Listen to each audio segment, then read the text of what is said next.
For 15 years, DJ Bob has been your go-to source for pop culture, past and present. We eat, sleep, and breathe pop culture, just like you. He's interviewed countless fascinating people, from well-known names to everyday heroes. DJ Bob connects with his guests on a personal level, exploring their stories, passions, and challenges. He's not just interviewing, he's building a community of like-minded, inspiring, driven, and talented individuals. Join DJ Bob as he delves into the world of entertainment and the conversations that matter on all levels. This is the DJ Bob Show. Roll it.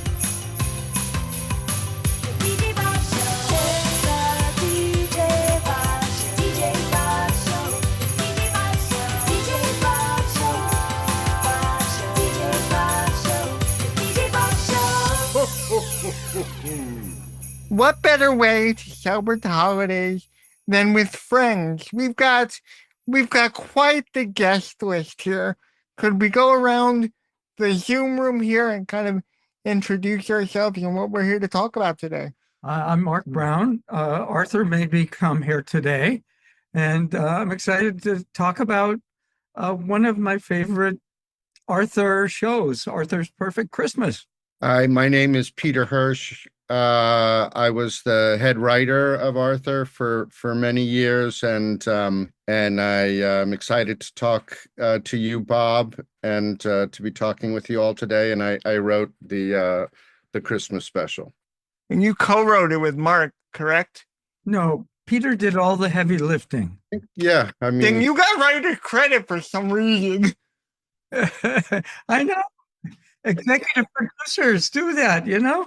if it was all accurate, everybody would get credit for everything, you know. So it really was a team effort. It was a team effort, yeah. And there's no better person that I would have to kind of co-moderate this hangout, this discussion, than my friend Kara Oliver-Pérez. Introduce yourself. Hi, my name is Kara Oliver-Pérez. I am the Director for Communications and Marketing here at Charter School for Applied Technologies in Buffalo, New York. And I am also a children's book author. So I am so happy to be here with you all. And the way I want to start this is I kind of want to set the scene. So Peter and Marc, you guys are deep into your 5th season of the series. Michael Yarmish's voice is about to change and you got to find a new voice. What made you say, now it's finally time to do a holiday special? I think it was our executive producer, Carol Greenwald's idea. This reminds me of when I was starting out with my books, and I visited a library in Dallas, Texas, and a wonderful librarian, Mary, I'm blanking out. She said, Marc, do you want to make a living doing books? I said, yes, I do. And she said, well, you've got to do some holiday stories. And that's when I realized the importance of these books and helping kids get to know characters through holiday stories. So it just seemed to make a lot of sense that we do that with the show as well. And it really is it's a holiday special for everyone.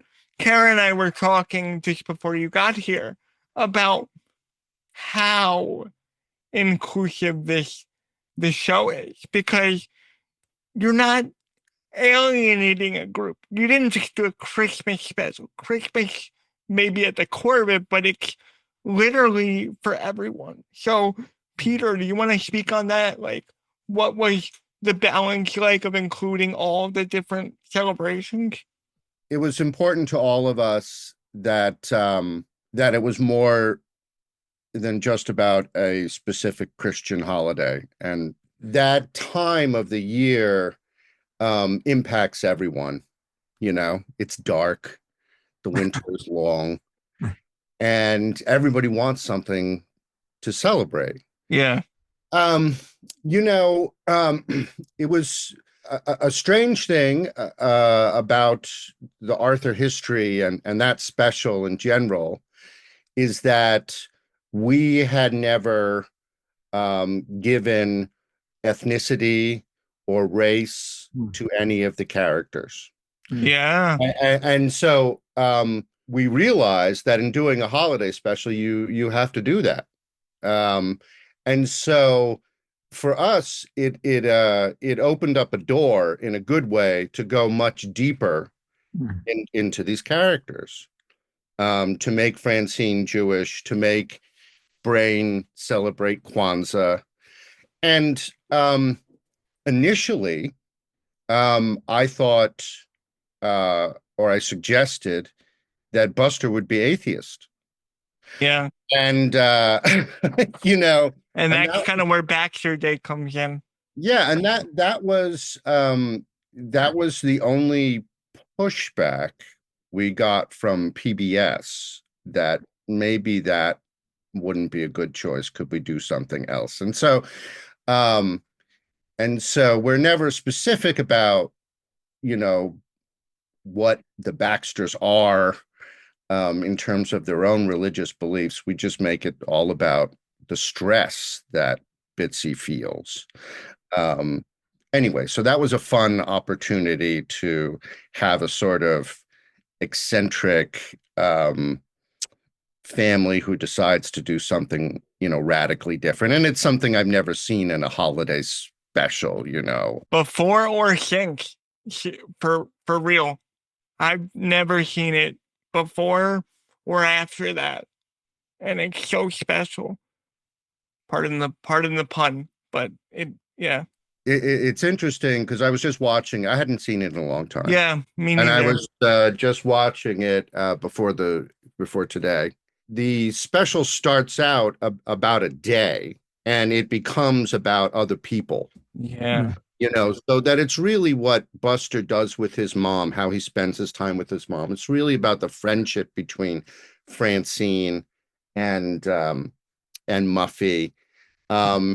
You know, and for Arthur, he's put a lot of weight onto this day, and that it has to be, you know, just so. And you know, it turns out that his family, even his extended family, is much more important to him than the meal, than the tree, than, you know, the actual day. So that was sort of, and you know, as with all of our episodes, we ourselves as creators learn things along the way. So, you know, I think we started out writing the episode with a checklist of like, well, we've got to do this, we've got to do this. And then we kind of discovered that, you know, the way it was developing was just about relationships, not about, you know, tradition and stuff like that, you know. For sure. One of my wishes is if we could get Chance the Rapper to sing Baxter Day. Yes. Yeah. That. Yeah, that would be good. Well, maybe for the 30th anniversary reissue in a couple of years, we could make that happen. Yeah. Have any connections, Bob? I'm trying. Probably, yeah. So, Kara, I want to pass it over to you. Do you have any? Yes. First off, you all came out with the gate swinging about the diversity piece. And for me, that was something that was so important in that episode, because like you said, Peter, one of the reasons why I love the Arthur so much is that every person watching, child or parent, can see themselves authentically, right? I was talking to Bob about, you know, Francine's grandmother, who, you know, may she rest in peace, was played by Joan Rivers, which I love that because I'm from New York City, so that was very much that heavy, rugged Brooklyn Jewish accent, and I loved it, and it was so poignant in that piece. But I want to go back to one of the questions I had was, I love that the focus on Arthur. Peter, you alluded to it about what the holidays can represent. And we do know that, especially for during a time like this, it can bring up weird feelings and emotions. And the focus was on the relationship aspect. So what do you think, like when you were writing in that process, that the viewers got out of it? Because it went from the focus on everything had to be perfect, right? I think each character had their own ideal vision of what the perfect holiday looked like, no matter how they were celebrating it. But some things don't go as planned, and it's okay to either have new traditions or, build off of old ones. So, what was that process like in developing it? And, did you run into any hurdles in that development?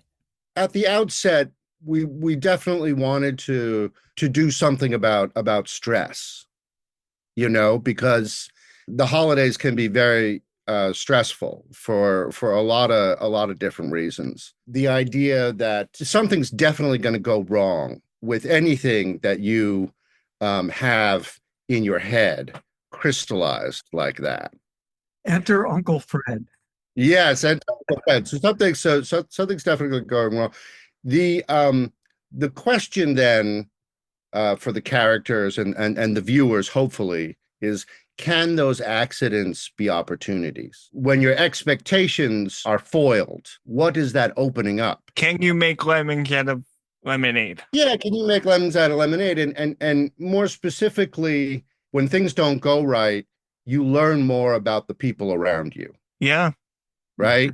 Yeah. And it's an opportunity for those relationships to become deeper in a way, so that Buster and his mom know each other better after that day, when she burns the pancakes and takes them to this like brunch place, And he almost gets angry. He's like, stop.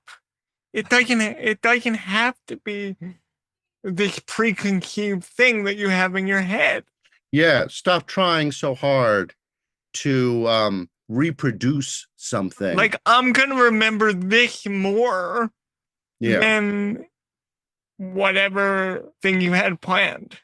Right. I think our hope would be that if you're a little kid and you watch this a couple of days before Christmas, that you give yourself and your family and your friends a break a little bit. And you really sort of remember that, this is an opportunity to be with and explore who you love, your community. That's really what it is. It's an opportunity to do that. And the presents and the tree and all that, that's just decoration, Yeah. I love that word that you put into Uncle Fred's mouth, kerflooey. My truck just went kerflooey. Yeah. Well, he's sort of old-fashioned, and people have accepted. But the nice thing about Fred is that, he's been ruining things all his life. He's just that person. And they've accepted that about him now, But but the thing that I love about him is that he's willing to sacrifice his gift. Yeah. To give Arthur this touching moment with his mom. Yeah. His message is when things go kerflooey, make ratatouille. Oh, that's good. That's a book. Coming in 2028. and this, I think, happens a lot in Arthur, but like the black sheep of the family are accepted. Yeah. You know what I mean? Like, that's Fred. That's just the way it is. And they watch his video in the first part and it all goes wrong. And they're all laughing because they know who this is. They know who Fred is. And so, Fred is sort of saying to Arthur, I've been there. I've actually been the person. And those people who like are clumsy and ruin everything, it's not because they're inattentive. It's usually because they're perfectionists and they're trying too hard. And he's like, I've been there, Arthur. I know that. I broke the tea set. So, it's a different type of gift. And, a lot of times, and I think this is probably true of for Mark too, but like, the episode would end or the season would end, but in your mind, it keeps going. Could you call one continuing story arc? It is. And it was part of our lives for long enough that, we would all dream about it and things. And so, in my head, I want to see more of Fred. I want to see, you know, when he comes back, I want to see what his backstory is and things like that. So when the show ends, for the creators, it's still playing in a way. You know what I And you mean? know what else is playing? Tina, Tina, Tina, Oh Tina. God, Oh, yeah, I'm God. sorry for that. That's sort of the Tina the talking tabby. Yeah, I yes, know it. yeah, I can't get it out of my head. I just I know. watched it and it's That was back. so good. I love that. There was a little part I just saw, because I was just watching it where, you know, it's playing on the radio in the car, and as Arthur's like, please turn that off. And so Turn it off. they change the channel, and it's Crazy Bus. Yeah. Crazy bus. You It's know, like, oh, I just want to highlight that too. Thank you for saying that, Mark. I think that was stuck in my head and I kind of wanted it, but I just love even how we transform those. There were a lot of teachable moments in that episode, especially about being gratuitous, right? You know, they just knew she was going to have a blowout when she didn't get Tina the talking tabby, but she in turn loved the gift that she received, which was Quackers the duck. And I think We love quackers. I loved Quackers. I think he was a more educational toy, but and probably what DW needed. But that's just those lessons, right? Which is what makes Arthur, not just this episode, but just the entire series so pivotal, because there were those lessons that you're like, oh yeah, my mom did say that. My dad did say that. Now it makes sense when Arthur says it, right? Or one of the characters. And I love the Uncle Fred because I am an Uncle Fred. And I told a couple of people some stuff. So I just love that quip with him and Arthur on the bed, just being an uncle and the ultimate sacrifice, right? That's what, when we think about Christmas as a whole, right? Or the holiday or the Judeo-Christian version of it, however you want to see it, there's a big piece about sacrifice, right? Um, and it was just so well done that I was like, wow, as a kid, I didn't have the language to associate with it, but it just made me feel good, especially that Yeah. particular scene. Watching it this time felt different for me because I've never looked at it in this analytical, like really honing in on what it made me feel now as someone who has, you know, experienced so much. And what I got out of it now was like, there's this idea of not everything has, not only not everything has to be perfect, but you kind of, there's this old saying that I heard, and it's, you get what you get and you don't get upset. I always thought that quote unquote tantrum was just that, a tantrum with DW, but it's more nuanced in the sense like it's the build up to not getting what you want and then finally cooling down and realizing that there's something better. Well, that's how I want this Christmas to be like. Not good, not great, perfect. And you know, Peter did that so well with Arthur's imaginary scenes. Where, Oh, I wanted to talk about those. Great. and my favorite was Grandma Thora giving Arthur the perfect little angel award. And then DW wanted one too, but instead she's almost perfect. almost yes, yeah. He has to ride on the little tricycle. Peter, you know my favorite one of those because it's so absurd. The one where Binky steps in and wants you to try his peach cobbler. Oh yeah. Because it's so awesome. You're not even supposed to be in my fantasy. Yeah, I was gonna talk about it. Like, what was the thought processes of like making the fantasies? I mean, fantasy is such a big part of Arthur. There's one or two, or maybe even more in every episode. But these ones are way more pronounced. Yeah. So why? Well, you know, for me, the fantasies and the nightmares were all ways of expressing inner turmoil, right? Like if you're watching Shakespeare, then they would have the soliloquy where they turn to the audience and say, "Oh my God, things are so horrible." So in Arthur, we would have the fantasy for that. That's when you're going inside their emotional life. And basically so much is going wrong for Arthur between the bird and getting his dad the wrong present, that it's like a dream where then it starts to overlap with other parts of your life. So that's why we threw Binky in there, who's also just getting everything wrong. Like everybody getting everything wrong in the episode, So, but Binky doesn't care that much. He just wants you to try his food. That's all he cares about. There was a little thing even that I just saw it, and it tickled me, was that Muffy eventually comes over to Francine's house, to make up on Hanukkah, on as they're celebrating Hanukkah, and Mr. Crosswire brings a ham. Yeah, I love that. And no one ever comments on that, but just Oliver's like, oh, okay, well, appropriate for a Jewish family. Thanks. So even he's getting it wrong. But he's trying. And that's the important thing, is that actually, at least in the second half of the show, everybody's trying. Yeah. Good though, Peter, that you took out that line. Don't worry, it's kosher. It's a kosher ham. Yeah. It's the only one. I was thinking about the music in this special, and I know, Kara, you wanted to highlight a bit on that. And Peter, you jokingly told me that the only song that you know how to write is Beauty School Dropout from Greece. Yes. I got a clubhouse. I think it's the biggest in the world. I'd be the princess. And Francina serving girl. It'd be so neat.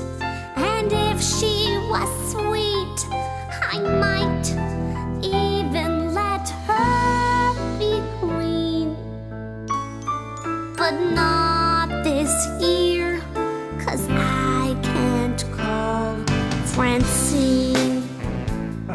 I'm not a songwriter. Such a good one too. But that moment of Muffy kind of living in her own little bubble and having this moment, so talk about how music was kind of heightened in this special too. I mean, go big or go home, really. Yeah. Because I'm not a musician, a lot of people help on that. And sometimes I'd have some ideas for lyrics. And so would you be writing lyrics with, would you work with Jeff John? Yeah, I think at that time, I think it was Jeff. And they would also give it a flavor, oh, okay, this is kind of like a 50s doo-wop thing. And then of course the opening number is very Broadway, very theatrical, very kind of splashy and Broadway. And with that one, the only thing that I thought about in the beginning is I wanted it to start very calm and Christmassy and cozy, and then go into then kind of go into this kind of splashy thing, which kind of feels like a little off or something like that, because that's the whole thing. It's like an over decorated tree or something. And the way you ended it with "Have a Boogie Woogie Christmas." Oh, I love that. Yes, that's a really wonderful song. Yes. Have you heard the news? Santa Claus is coming to town.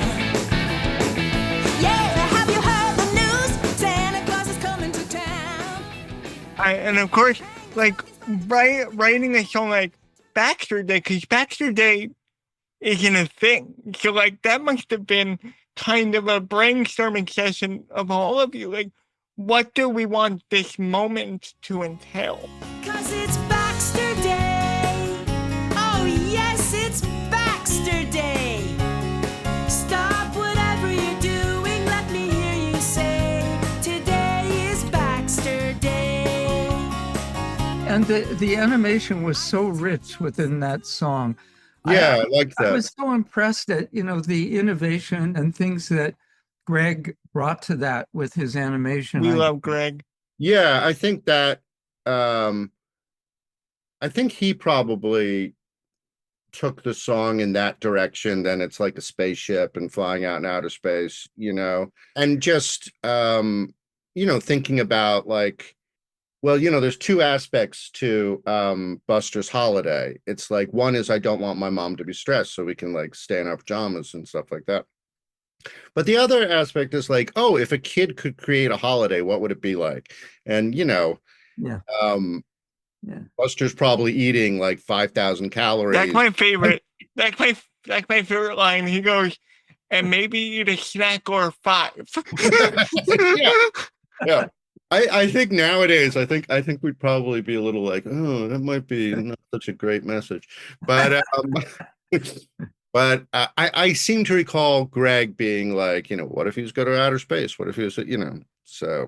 I just, this whole special means so much to me because it's so, you know me, I don't hide it. Inclusivity is at all of our core here. And I think the idea of inclusivity, but also not beating you over the head with it and making it a very special episode in the sense of like it's teaching you something is so valuable. Yeah. That's where humor plays such an important part of all the lessons that we tried to offer kids and families. Right. Such a wonderful vehicle. I was going to ask about that too. Like there were a lot of like those funny canon moments, right? That we enjoyed, that we could remember. But the process, I think it was so genius how you balanced the social emotional lessons with the humor, right? And still made it child friendly. But even for parents, like I do really empathize with Bitsy Baxter's character because, there was that guilt that you can clearly see now, right? As I'm an adult, she was a single mom, she was a divorced mom, and there's a lot of that experience for a child, especially at the time of how old Buster was, that comes with that for a parent. So, those lessons, like I think you mentioned it earlier, just be a little bit more easier on your families, like, but easy on yourself as a parent watching this. I think now some of my friends will watch this and kind of take a deeper breath, especially in the times that we're living in, to say, wow, I don't have to go into debt or spend money that I don't have to make it a good holiday season. So I just love the balance that you all did to kind of blend those lessons and the messages, but still keep it very educational. That's not an easy feat at all, I can imagine. Yeah, I mean, it's funny because Arthur often gets singled out, usually for better, not always, as like, oh, it teaches good social emotional lessons and things. And as a creative team, we didn't pay attention to that much. In other words, we wanted to make the characters real, and we wanted to tell good stories, and make kids and ourselves laugh. But I think the social emotional lessons come out of genuine empathy for your characters first, and then what they're representing or symbolizing to you. In other words, we did a bullying episode, right? And it was hard at first to sort of step away from bullying as a big topic, and then just to think about it of, okay, how does it play out really in our lives as grown-ups too, And that's why it was very important to all of us, certainly to me, to make Arthur the bully. Because we all have a bully within us. And often we don't realize it till after the fact. We don't realize how we were totally like just riding over that person, not listening, So that sort of just involves like empathy for your characters and putting the pedagogical weight of the social emotional lesson off to one side in a bit. Because we didn't want to be preachy. We never wanted to like say like this is what you should do. It's not about that, And I feel like people revere Arthur as this kind of god tier show where nothing is everything is so preachy and every teaching a lesson, but you did an episode about the shock exchange. Yeah, that's true. People forget about that. It's like, so What are we teaching there? You're reminding me, one of my favorite things about doing this experience of making animation with Arthur and the team, the great team, was we would have these annual writers meetings. We would all come with a list of ideas. At your house often. Yeah. And I remember I didn't know where it would go. I said, but one of my offerings was, where do all our socks go? Yeah, exactly. And then, or desk wars. I didn't know what to do. I just had those two words. And you guys, you genius writers who could visualize this animation possibilities, would take it and run with it. If I can, there was, I don't know if any of your viewers will remember this specific episode, but it's a very hot day. The air conditioner's broken in the class and someone is out. And so there's one desk right by the air conditioner, and who wants it? And who wants it and who gets it? And the writer, I think it was Glenn Berger, a good writer. I said, well, often with the writers, I'd say, what do you feel like writing about? What do you want to write? What's on your mind these days? Right. And he said, I want to write about Israel and Palestine. And, to Arthur's credit, we would never say like, yeah, great. How about your, birthday or what, we'd say, okay, well, what does that mean? Let's follow that. And so it all became essentially about a strip of land. Yes. And who gets that strip of land? Although in our show, it's a desk. Right. And what do you do about that? I'm so glad you confirmed the canon I had in my heart, because I said this is alluding to the Israel and Palestine conflict that happened in 2003. So I remember I was a little older. I watched Arthur well into my 30s. I'm 36 and I still watch Arthur. So I remember when it aired, and it was a few when I did my research for TEDx. I went back to that specific episode, but I didn't use it because I used a different one for conflict resolution. And then I was talking to my mother and I said, I think this is loosely based off of what was, you all were very good at keeping with the time. So like you said, you were able to take these big complex issues and then get them palatable in a way, right? That was even like an adult could pick it up. I was like, wait, isn't this related to? And I said, I wonder if this was the conflict with the airstrikes that happened in 2003, because it was just so heightened and it was just so Ratburn solved it. That's what happened. I remember.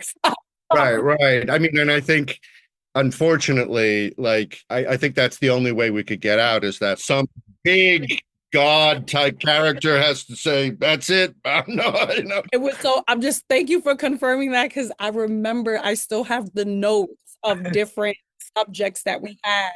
Making this stuff digestible for us and giving us a sense of comfort, even if we don't know it yet. It's important. And the moment that I kind of want to bring back as far as the Christmas special is like having, Muffy finally realized that it's not all about her and what she wants.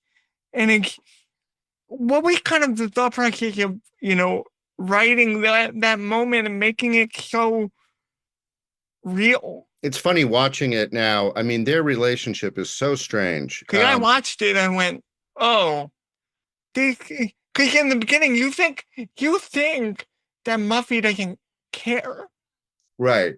And she cares deeply about Francine. She's just someone with like an empathy blind spot. Like, she just can't get certain things. She can't grasp it. Or it takes her longer. You know what I mean? And I was thinking as I was watching it, even when Muffy sings that song, in her fantasy song, she's always casting Francine as like the person serving her. You know what I mean? That's just like in her psyche, but she loves this person too.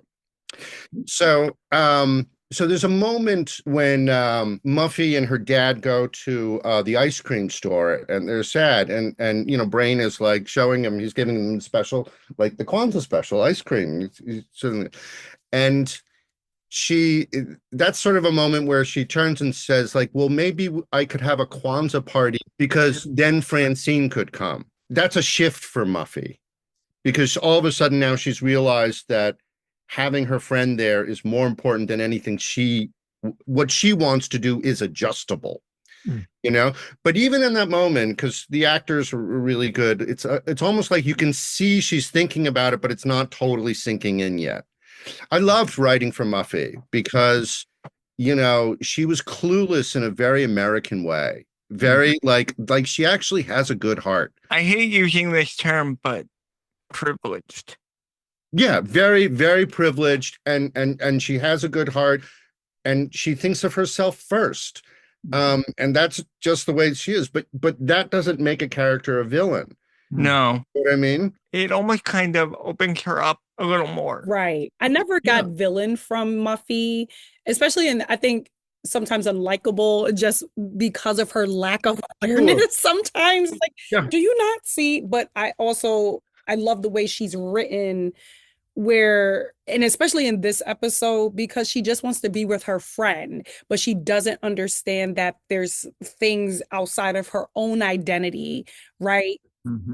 Even though that's still her best friend. And I love how you play on their conflict, because this is not the first time Muffy and Francine, there's been many times where I've sat down and watched it, especially once I transitioned into my teen years. I'm like, she friends with this girl. But then as you get older, right, more so Francine, I think to the hair episode, right, and all of these things. But in this Christmas episode, you saw more of the human side of Muffy, where she's still her family is still very clueless by bringing in that ham. But at the same time, it's just they want to try to. I just want to try. They want to empathize. Yes, I just want to be there for you, even if I don't fully understand you. Right. It transitioned into. This is, Muffy's sitting, Francine's sitting at the table frustrated. She's like, come here, girl, let me show you. And the lighting of the menorah and the cultural. And this came from Poland. Right. Yeah. And she got that aha moment. Right. And again, now through all these accidents and selfishness, now Muffy is learning something new about her best friend. So it's like all that conflict leads somewhere, and it leads to this possibility of learning new things about the people you think and you love. I thought we could have done a better job with there was one instance where after Muffy doesn't hear Francine a couple of times. I think she was going up the stairs to go in the door to the school, something, and it just felt a little. Oh, when the whole trumpets are blaring and all that. Well, I felt like there could have been some louder noise that blocked out Francine. It became almost a little bit too cruel. Yeah, I mean, it was hard to. Well, that's the other thing. You watch a special, it's years, and you're like, oh my god, I would have done that. But it's for Muffy, it's like she's in a place of willful denial, which is a strange thing to show, because it's all she knows, and she's stuck in that bubble. Yeah, and she's like, you're right, on some level, and it's coming to the surface. Yeah. She knows she's hearing but not listening. Yeah. It's almost like when somebody understands something, but they just can't picture it because they're not living in the same situation. Right. It was the experiences. And I think, Bob, to your point, And I remember because this was another notation on my research for the TEDx. I just love how even wealth disparities were addressed. And I think we saw it, with the Christmas episode, right? This is a woman, a young lady who comes from a very significant amount of means. And when I remember the episode when Muffy had to live with Francine, and she's like, Yeah. leftovers, so I Right, I that know. other people touch. And I'm like, girl, yes, that's what a leftover is. Like, somebody has a personal chef. But for her, like Bob said, she had to learn that lesson over. And I think this was the episode where it kind of came full circle ish for her. I mean, Muffy's still going to muff, right? Muffy is still going to be Muffy, and that's why we love her. But I think that's when her heart posture, right? When we talk about her heart posture, was more, okay, now I kind of get it. I'm getting it. And some people, it takes them a while. We have to remember these are 11, 10-year-old, 9 to 11. I think Arthur's like what, 8? 8, 9. Mhm. He's always 8. What would happen in the future, like if this story continued, like I was saying, is that like next year, Muffy would be like, "Oh, Francine, I'm doing your Hanukkah party, and I've got it all done up. We're gonna do this." She'd like take it over. She'd We're co-opt. gonna love the ham. It's like, yeah, like there's an episode where like we did an episode about John Lewis, Yeah. and a protest. My frat brother, yes. Oh, amazing. And I think at some point Muffy has some sign of like fight the power, and and she doesn't realize like she's the power. Yes. You are the But her king, heart, Muffy. she wants to. I remember that episode poignantly. So I'm a part of Zeta Phi Beta Sorority Incorporated, and John Lewis, we are the only sorority that's constitutionally bound to the brothers of Phi Beta Sigma. So he was a Phi Beta Sigma brother, and it was a really good. That was one of my favorite episodes. It was so well done. Did you meet him? You met him, Mark. Actually, that's why we did it. But Yes, I was. The National Press Corps was having a fundraiser, and they invited authors to sign books. And he was at a table 2 tables away from me, and he's like such a hero of mine. And I thought, oh my God, should I go over and introduce myself? I wonder if he would be open to being a guest star. And I don't think he knew who Arthur was, but he had a handler with him who did know. And you're gonna want to do this. Yeah, so he convinced him, and yeah, what a gift that was. But you realize that's how most people are with you. So I get it. So it's like that's true. You don't realize that though, Mark. People, you don't have a handler. I don't have a handler. No, I'm my own handler. I could be your bodyguard. Yes, and he would do a great job of it. So Christmas specials, holiday specials in general, are incredibly, they carry a lot of weight because they're repeated year after year after year. I mean, we're 25 years into this one playing in people's homes. So was there a lot of weight when working on it? It was first thing. I think it was like an hour, and we weren't like used to doing that. So that was a lot of story. Most authors are 11 minutes, and so that was challenging. I remember being nervous about that, but I remember like it was funny because I grew up with the Charlie Brown Christmas. Yeah. Okay. So I grew up with the Charlie Brown Christmas, and always in my heart, like I would listen to the music every Christmas. I still do. And it was like, oh, this thing is so good. It's so poignant. And then I was like, oh, I'm going to write a Christmas special. Oh, this is so terrifying. I better watch the Charlie Brown Christmas and see how it's done. So I hadn't seen it in a long time. And like, it was so weird. It is a weird special. First thing, it is very religious. It is, it's the whole thing with blindness. Bible there, the birth of Jesus and everything like that. And I was like, wow. And for some reason, actually watching it took some weight off. Yeah. So exclusive. Yeah, it took some weight off because it was like everything that you write exists in its own time. And I know that Arthur's going to be part of its time. I know when was it? The 90s or no, it was like a 2000 and 2000. Yeah. 2000. Okay. So we've moved on from 2000 and I can see totally dated things in all sorts of stuff in it now. But that's kind of part of it. It's like it is embedded in time. And and that's what makes it nostalgic and moving, for us. So basically, for whatever reason, watching the Charlie Brown Christmas really freed me up because I realized this is freaking weird. So that's and you're like, what can I bring to this genre? Right.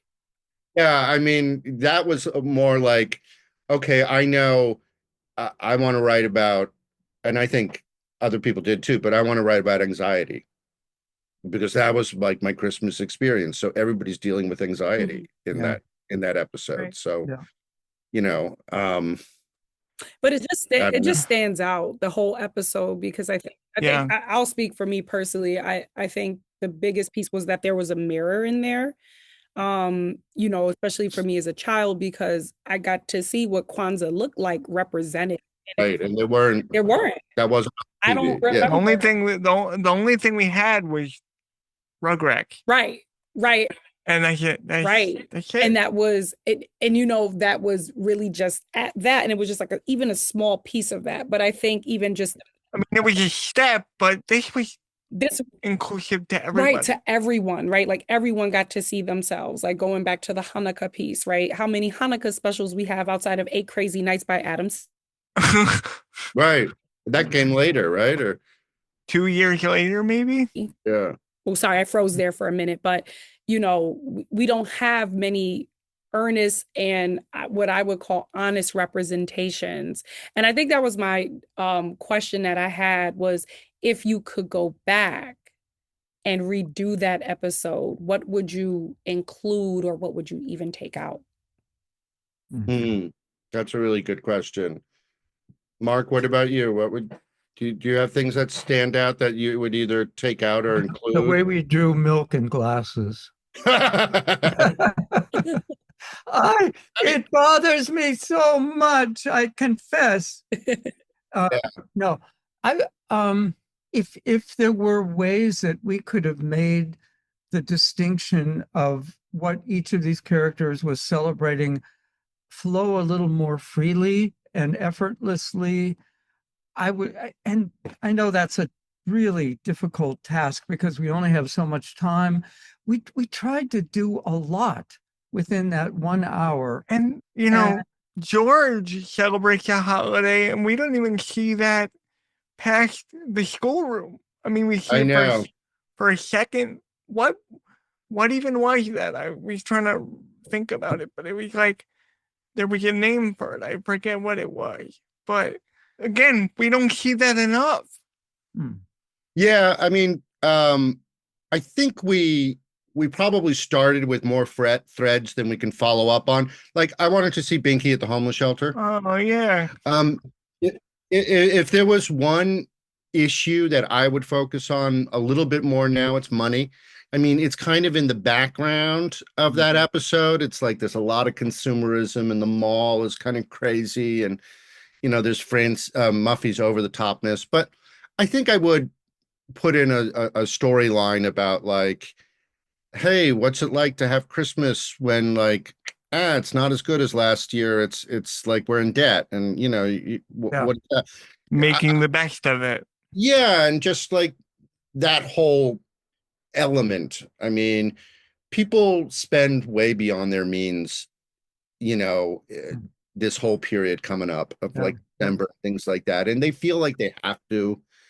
And it's just hard. So I think that's one of the things I would like to go in a bit deeper if we could do that again. I would take the music out maybe too. No, don't do that. No, I know. It's just like, or make it better. It's hard. It's so hard to effortlessly break into song. It is, and it always makes me uncomfortable. Especially when it's a different singing voice speaking voice for Arthur.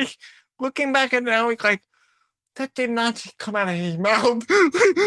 Yeah. We never did a show about kids at school who come to school hungry and they have breakfast at school No, we and never did that. their Yeah. lunches are, given to them.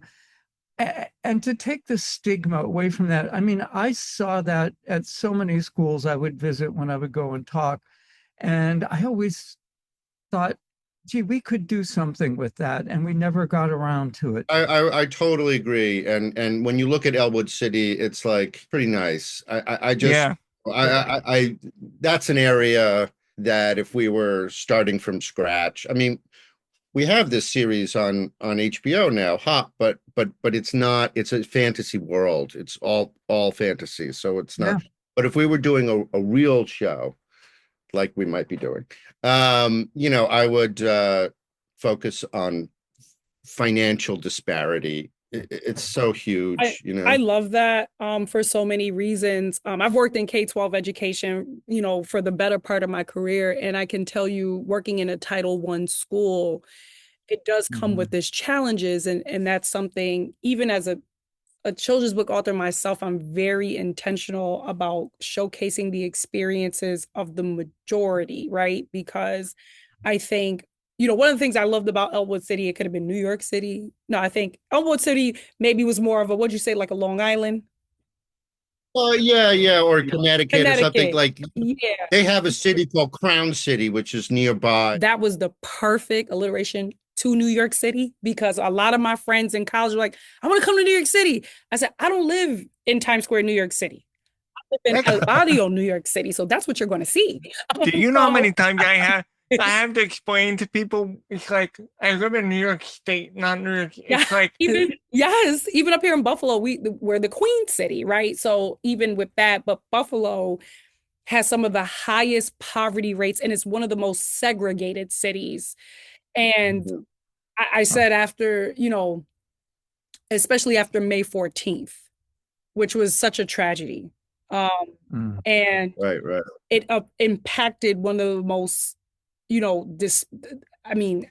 economically disadvantaged areas in Buffalo, the East Side. That was the only grocery store.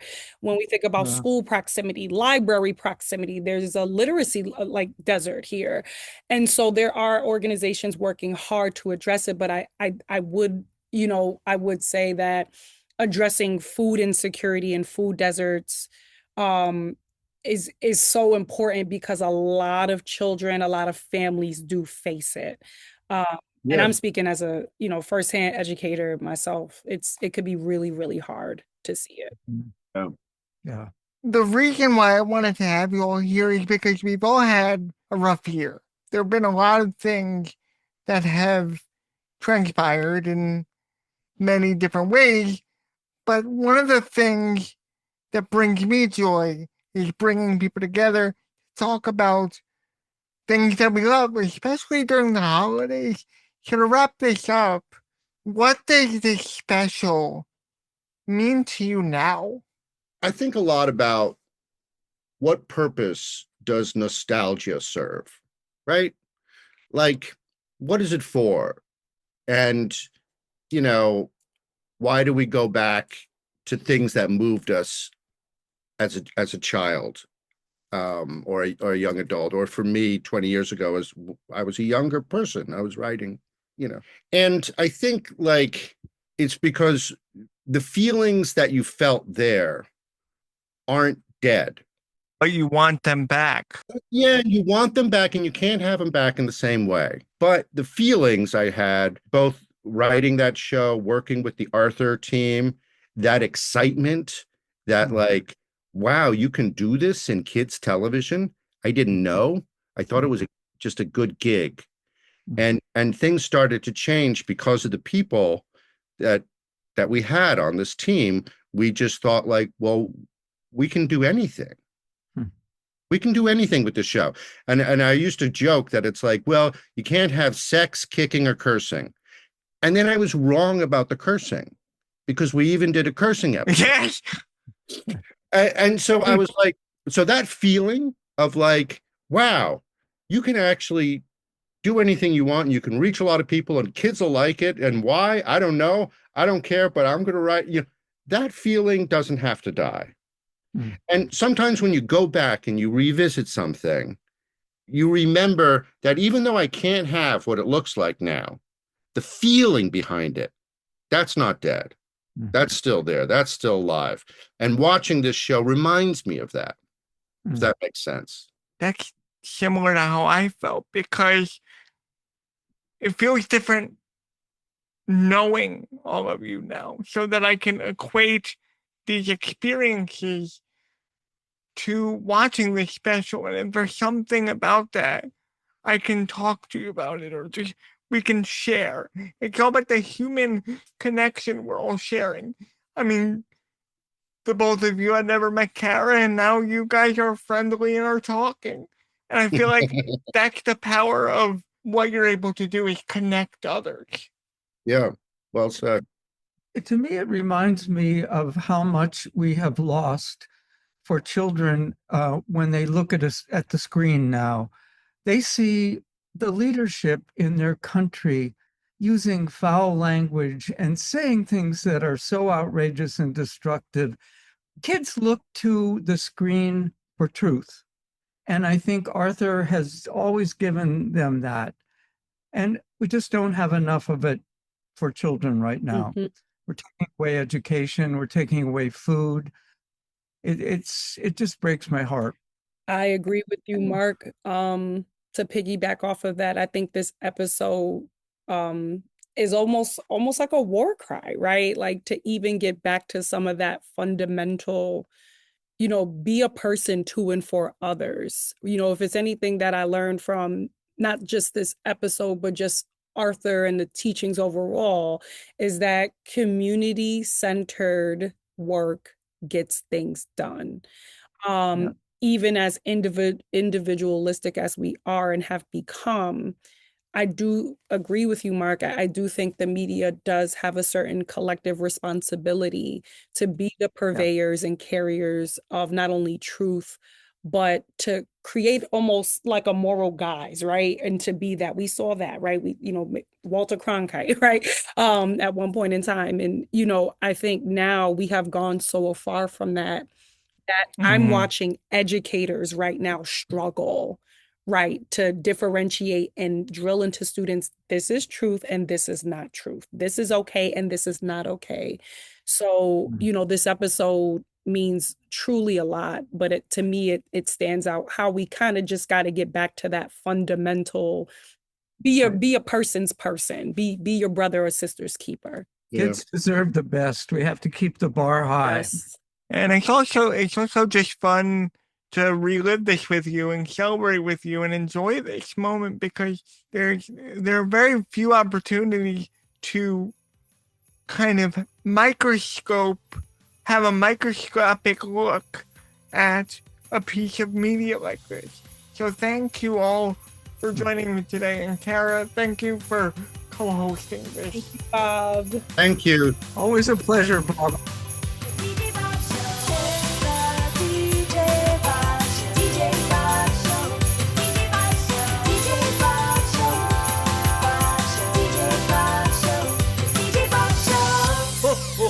Show.